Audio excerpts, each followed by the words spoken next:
Let isandla sis. Ayigoloza today. Polite hlomane kwami. Alendandatho ngiyakuthembisa ukuthi ngizokuthanda, ngikunakekele, ngikuvikele, sikhule ndawonye kuze kufike ukufa.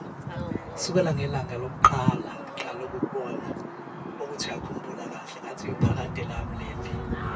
So ngale ringi ngiyiveza isithembiso ngasibeka ngakhuluma lawo mazwi. Ngiyabonga ukuthi ungivumele ukuthi uzoba senhlizweni yami siphilele impilo ukuthi sikwazi ukuthi siqale le ndlela sihambe ndawonye. Angithi wena ukukhwehlela emaklinikini.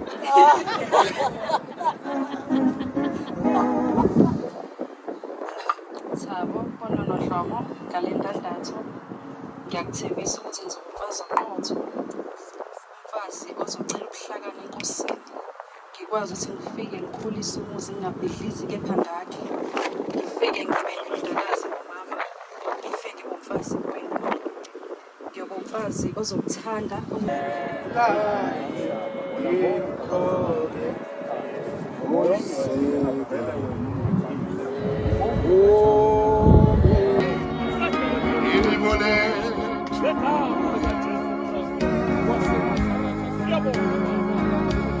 Talibu